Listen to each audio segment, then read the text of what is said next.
about the Cedar project. Nobody know it. I know you don't because I know you and none of you have it. That's a great concern to me because those we have paid $1 million to government to give us an idea or our way of serving and off-kilometer farming. Our ready to board of supervisor will be in case of emergency to access data, which calls the lower of the nation. I would like to see it. It was a presentation given to somebody at USC, 40 slides, and nobody can access it. That's scary. And to me, that's a dereliction of duty, as usual, of the head of health services. And on item 27, I am a little bit concerned that we adding a 1 million something, almost $2 million on issue at MLK. And I'm running out of time. But anyway, I had also had CS2 about dealing with the department head, but it was not, I just want to remind you, any Tuesday you can do something. Bye. Thank you. We need to call up a few more names. Okay. Wait, hold on 1 second. Would the following individuals also please come forward? Wayne Spindler on items 7, 8, 9, 11, 12, 14, 15, 18, 21, 25, 26, 27, 28A and 28C. And Oscar Zarate on item 9, Hector Hueso, Michael Minhivar, and Anisha Hingarani on item number 9. Thank you. Thank you. Okay, go ahead. I don't know why I have to sneeze every single time it's my turn, but I'm going to speak. Okay, good afternoon. My name is Andrea McPherson. Government entity, I'm talking about 14. Government entities are departments, divisions, and or organizations which receive federal funds for their programs, like LA Care, which claim to have a democracy process, or at least legally they are supposed to. They are making all of their decisions with the BOG dictatorship, cutting necessary programs away like CCI, that accommodate seniors and disabled. Most importantly, I spoke up and how they took equal opportunities from the health promoter program away from people who were just trying to give back to the community by actually taking their resumes and turning qualified people down with no fair excuse why. But who are they? LA Care's Francisco Osaka, head of the Community Outreach and Engagement Department, the largest public insurance organization in the nation, okay, in the world really, but in the nation, by us, the public. Without us, they would not be the largest public insurance company in the nation. That's the executive board members, that's the public, that's the people who gave back, that's who made LA Care. And now it's being taken away from us because it turned from a non-profit organization now to a profit organization, so they're making all the decisions for us. Okay, but I mentioned race on the podium at the BOG meeting before, and the chair actually told me not to mention race. When the health promoter program consists of 18 people now, they cut it. It's 2 black people and 16 Latinos. No white, no other race besides that, and that's wrong. Thank you. Next speaker, please. Everybody should have an equal opportunity. Next speaker, please. Thank you. Thank you. Previn from the 3rd District. And today, you have a couple of reward items. One, this is a little, needs to be scanned. One is for $10,000, and the other is for $20,000. So I just feel like we should try to find one price for each lot. You know, otherwise it makes it seem like, is it a richer neighborhood, or is it a different kind of person? I know it's coming from the right place. You want to catch the criminal, but that should be standardized. Item 18 you know, you got your bridge housing, and obviously it's controversial, and these gentlemen felt offended by Supervisor Kuehl, which is understandable, because she does have the capacity for disrespect without going. But I will say that it's a big problem all over town, and, you know, LA Family Housing gets a lot of action because they are providers, and they somehow provide. And I think some of us remember Melanie Jaramillo is providing there now. She was providing at CD12 service before, and this is why I'm so stunned that nobody has said a thing, as Monica Rodriguez, who's on your team, and Joe Boscaino, who is on your team, are all endorsing this guy, John Lee, who the city of Los Angeles, I believe, paid $75,000 to get her to go away to LA Family Housing over what is I believe it was a pre-hashtag Me Too situation where she was being harassed. I mean, Mr. Ridley Thomas, if you want to read about it, it's awful, but I mean, I don't want to read about it, but I just can't believe that this great body that's constantly holding everybody up to a very high standard, including the driver of the sheriff now in a very strange way. I just feel like we should be scanning all the things with a fair and equitable lens, if that's possible. I know Mr. Garcetti talks about the gender lens. I think that is important. And I want to thank Patty Giggins and thank Supervisor Kuehl for honoring her today for Denim Day. It's a very important movement that was a precursor to a lot of that stuff. And Patty Giggins is an excellent resource on hashtag #MileOut at the LA Times on how the Miraloma project really came to topple over, as Supervisor Kuehl pointed out. There was a lot of advocates who were really working very, very diligently alongside Mr. Ridley Thomas and the Youth Justice Coalition. So we do thank. And today is Autism Awareness, and I just want to, you know, are you allowed to clap? I just think it's really nice that you're recognizing that today, and every time it gets recognized, because it does impact so many people in our midst. Now, as for the county-owned sites that you're going to be parsing out, Mr. Ridley Thomas is a leader, let's just be clear, and he's a big leader on bioscience.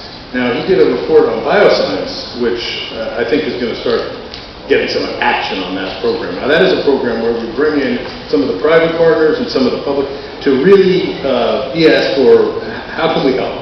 And the regional planning, currently I think it's Durbin, not Bruckner, but everybody loves Bruckner, especially Supervisor Kuehl and Mary Wickham. But at this point, I think we're very excited to get some bioscience going in LA County, and I want to thank Mr. Ridley Thomas for that. Thank you. Thank you. Next speaker, please. Now I guess I go. First, we'll start with 14, fair political practices. First, Sheila Kuehl does not have an active license. Number two, she sure as hell ain't a civil rights leader. Number three, anytime you want to take me on a law, stupid fool, try it. Why don't you go to my website, has the largest content of 24 million. Excuse me, So, wait. that's not a fair political practices. It's about time that you people learn to start following the law. You see, are you familiar with SLAPP legislation and your problems there? Are you familiar with your fair political practices and the way you've treated me with multiple crimes and my friends around me, including death, okay? Now, I have a document that shows, and video that she called me the Avatar. You know what Avatar means? This isn't an opportunity for you just to... I think it's about time for you to start to follow the law, Mary, with me, so I'm going to go back to mental health, and this is not because you are a lawbreaker. You're allowed to conduct the meeting and participate, and you're being warned.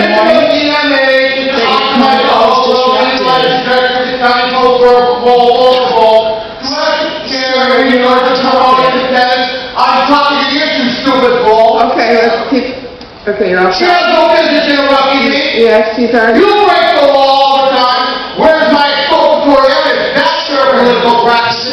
You don't follow the law. You don't follow the law. I'm on the issue, you dumb, stupid, Okay. It's not to break the law. All right, next speaker, please. You piece of crap. Next speaker, please.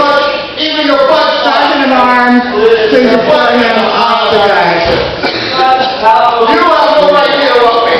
Such great capital improvements for You guys learn to follow the goddamn law, you pieces of trash. I worked for 6 years to save fools like you. I didn't get thrown out of here. Yes, you did. Since when? She didn't say that. And yet we get... She didn't kick me out. Council and those who represent Fuck you. each district. You understand? You law-breaking fool. Don't understand that. Why don't you get out of my face and learn to follow the law and listen?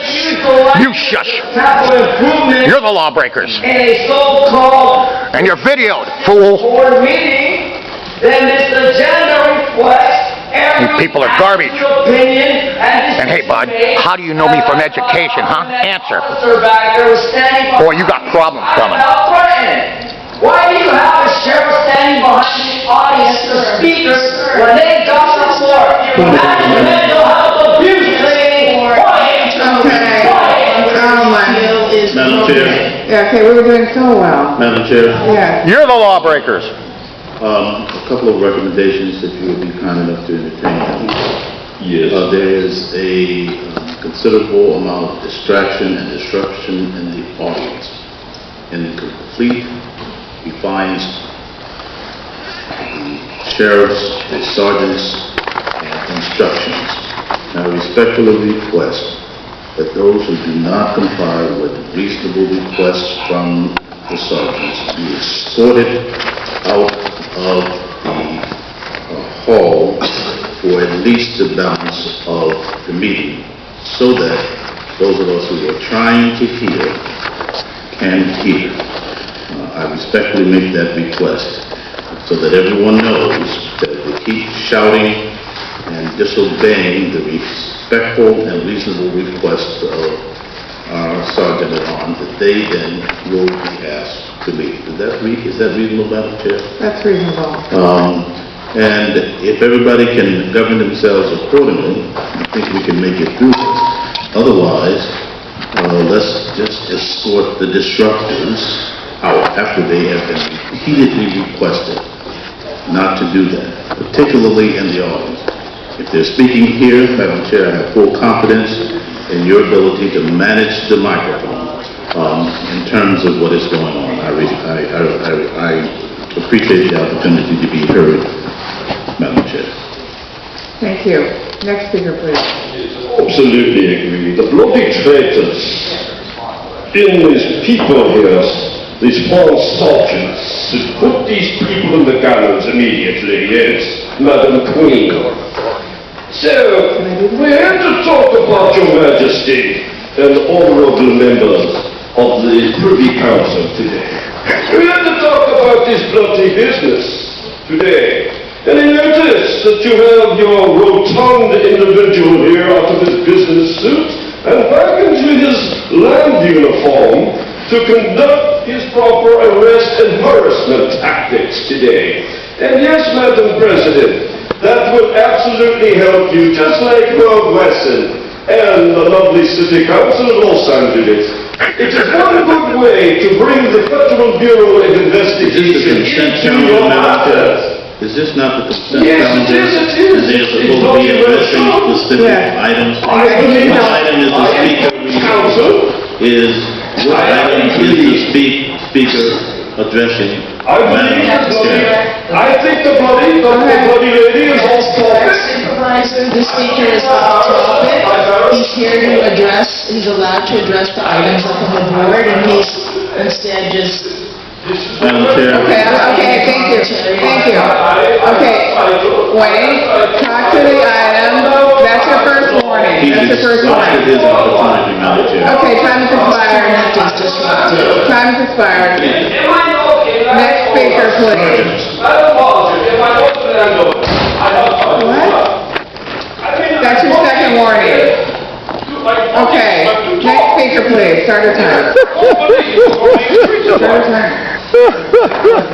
The mobile, number 8, mobile home housing program. I would prefer to have a mobile home housing program for decent law-abiding homeless. It's getting funny. Having the bridge housing. These are insane. I agree with the way the setup works, the whole layout and your staffing. It is inept, inefficient, and incompetent. You've got nothing but gangbangers in those bridge housing as opposed to mobile homes. Now, the problem with the existing mobile home parks now, they're ransacking, yes, they're full of wetbacks and gangbangers. They're also full of junkies. So how do we clean up that mess? And yet there are those mobile homes with predominantly white folks, elderly white folks, that are wonderful. They're terrific. I've been there, like out there in Seal Beach. Wonderful. These white elderly folks are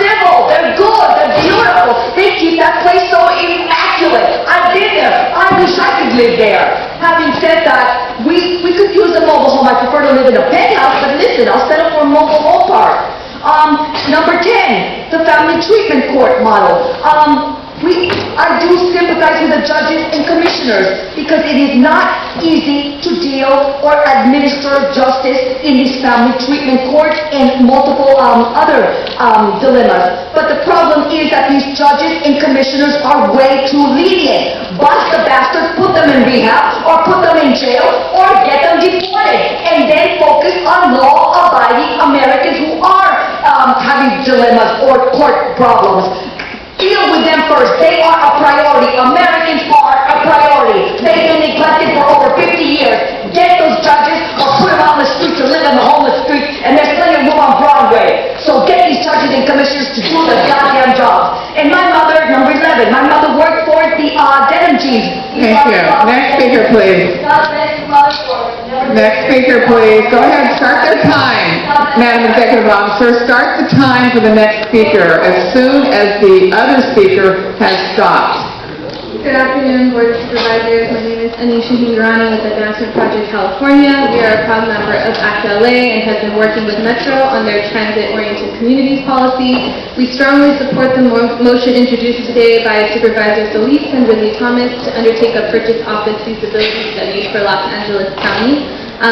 We have been working to identify new sources of revenue to meet our urgent need for more affordable housing preservation and production, especially near transit. And in recent years, LA County taxpayers have generously agreed to open up their wallets to expand public transit, increase park equity, and combat homelessness to the tune of billions of dollars.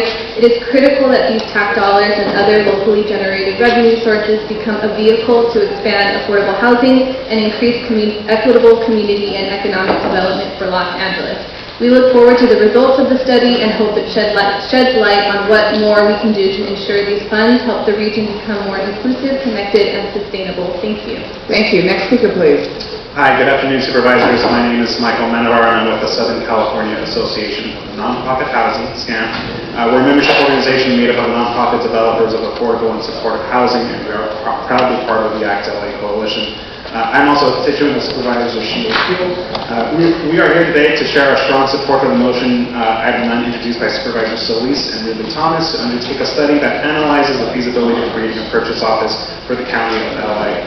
As one of the nation's most unequal and affordable places to live, and also the region with the highest concentration of homeless individuals, we need to explore bold and innovative solutions to increasing our supply of affordable housing, protecting tenants, and preserving at-risk affordable units. Establishing a purchase office for the County of LA will ensure a long-term funding stream for affordable housing and transit-oriented community projects. Tax revenue generated by transactions made within the County of LA can be a powerful resource for our region's housing affordability crisis. The magnitude of this housing affordability crisis requires major investments toward equitable, affordable, and inclusive communities. We can do this without raising new taxes or levying additional fees, but instead by creating a purchase office that will capture tax revenue and pool it for community benefits. Thank you. Thank you. Next speaker, please.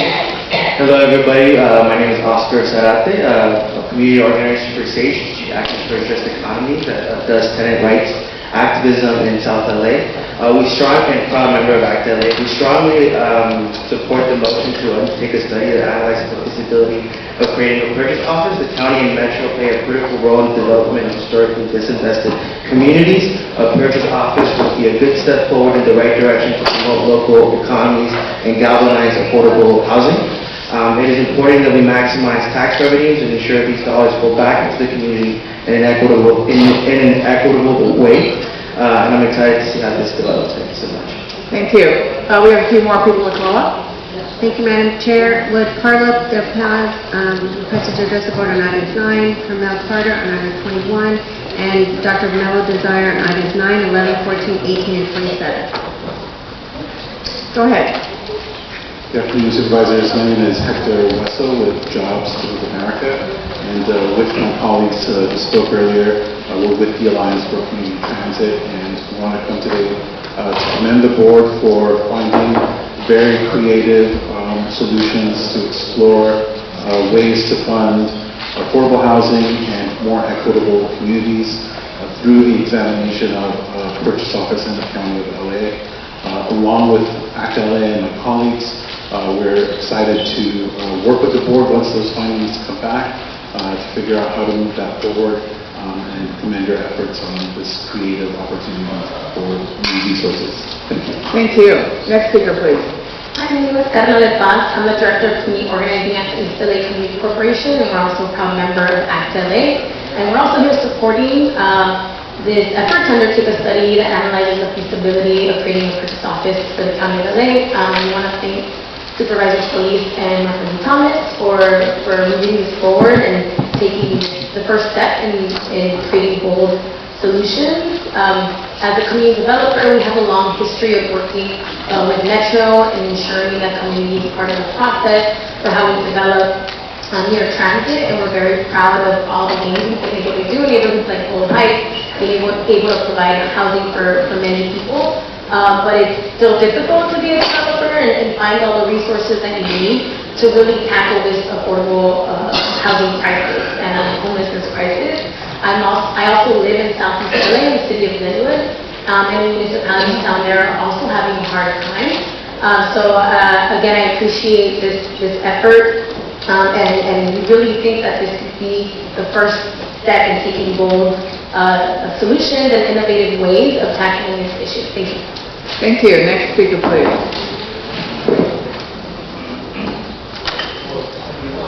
Go ahead. Somebody. On agenda number 21, I have 4. Did you have more to call up? But the time is the final word. Go ahead. Keep going. On agenda number 21, item 421. Aside from that, I came here and I spoke with you last time in regards to the sheriff department kidnapping and assaulting me, and you told me that you would look into that. After I met with you, I emailed your chief of staff regarding Mary Whitlam's office. Her attorney filed a charge against me for making annoying acts at her office. I've never ever been to Mary Whitlam's office. So when we get to court, the judge scolded the attorney.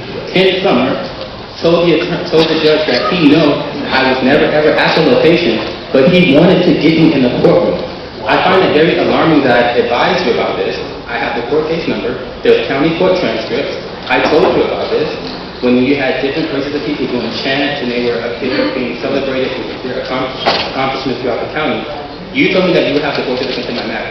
After that, I haven't heard from you. I've emailed Nick 4 different times. He does not even respond to me, and your staff continue to hang up the phone. Mary Whitlam's attorney filed a charge against me. I was never, ever at that location. The judge said this is a very serious issue. There are many African Americans, Caucasian people, and Hispanic people and other races in jail on fraudulent crimes. Why would the county allow Mary Whitlam to continue to employ Ken Summer?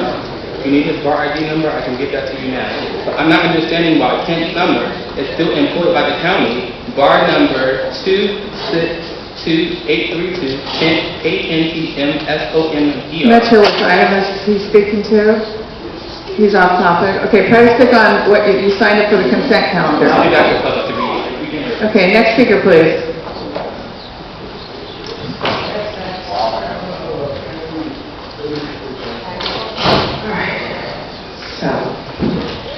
On Saturday, April 20th, I received an email from Kimberly Bouchard from the Board and State Community Corrections. Thank you for your interest in the Youth Reinvestment Grants and for submitting your application for funding the Outstanding New Education campaign for the Black children of South Los Angeles. I regret to inform you that your application has been disqualified as outlined in the RFP, required by law, that only California cities and counties are eligible to apply for the Youth Reinvestment Grant funding. So when I submitted this grant through District 2, Kathleen Austria, March 2nd, they did not again forward the application to the proper parties. So because of that office, we were disqualified. But what's even more damaging is that Kimberly Bouchard, who's Caucasian, probably had no relations to black kids in Sacramento, let alone Los Angeles County, says that the black children of South Los Angeles are disqualified. So this is in writing. You cannot make this up. So this gentleman who was talking about being misidentified is all too common with us. So are you secretly trying to annihilate the black population of LA County?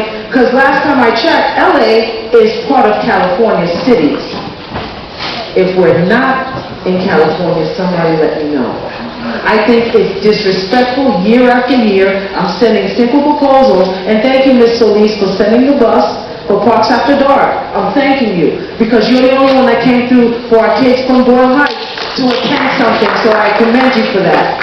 Aside from District 2, I don't know how much longer you're going to keep railroading the blacks there, but I represent the black community. People of color are great, minorities are great, but when my black sons and daughters can't get a job... What item are you speaking of? What item are you speaking of? 14. Okay. Yes. Government entities, which would be you. So we just need an answer. I'm tired of being labeled as angry when you guys are using our tax money and not funding us. That'll be less angry, okay? So when you allow people like Antonia to disbarb my character when you should have gotten her out a long time ago, but you're still not funding us, there's a problem. So I would appreciate Kimberly Bouchard to come down to LA and face the black people in South LA and tell us why we are disqualified. In person. Or can we get a 5-page letter of support from either of you? Do we matter? As a black American, born and raised in California, there needs to be rights to us that are not disrespected by our own and other... Thank you. Next speaker, please. I'd like to read something that's posted outside. Sort of political purposes. I have faith that given the authority, state and local governments are more capable of handling their own affairs than the bureaucracy in Washington. That's outside. It was said by Ronald Reagan. My mother will kill me if she ever heard me say that. Dedicated in 2001, spoken here 1982. You know what happened? 10 years later, they got the ability to actually love. Actually, in 2008 or 2006, I'm not sure exactly, when you did the Sunshine Canyon landfill, who knew that that would actually be a test of character there? You know, when you increased the size of the landfill, and you went 6 times 12 to 66, and 6 times 11 to 66. Essentially, that's what the math is. Tons. You went biblical. You changed the math, the laws of math. So you're talking about fair political practices, and yet nobody has addressed that item. So until that item gets addressed, there's no such thing as fair political practices. Because that's a straight out lie. Unless you, of course, you are... Mr. Sachs, are you speaking to the item? I'm talking about fair political Okay, that was a practices, which specific includes the fact that I lost a minute of my time.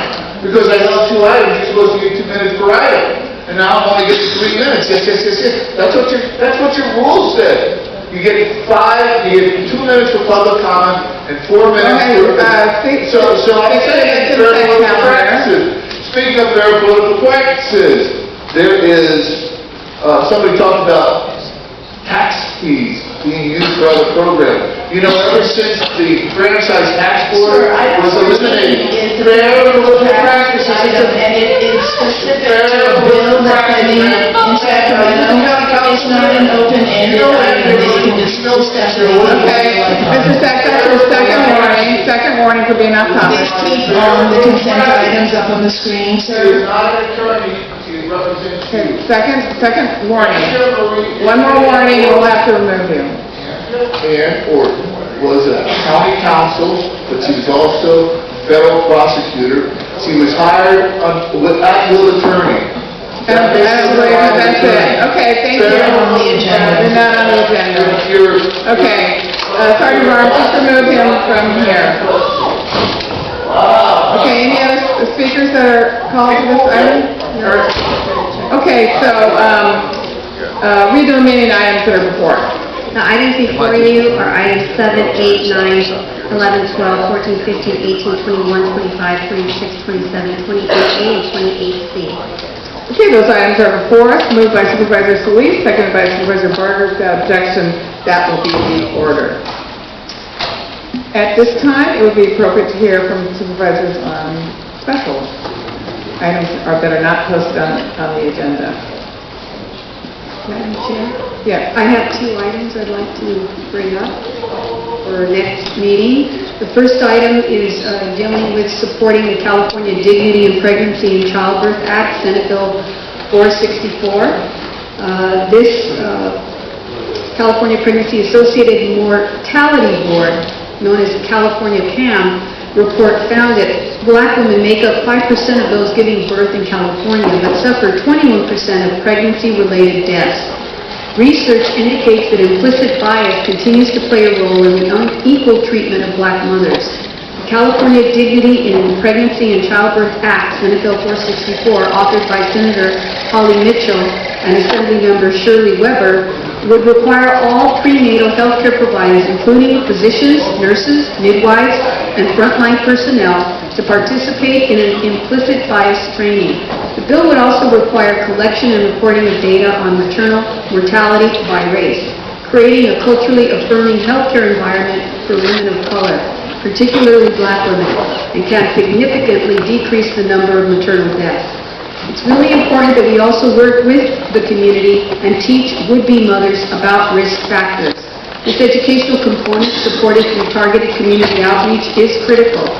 The Department of Public Health has done a wonderful job with our Black Infant Health Program, but more is needed to address these health disparities. This is why I would like to read in this motion today before the board so we can take action next Tuesday.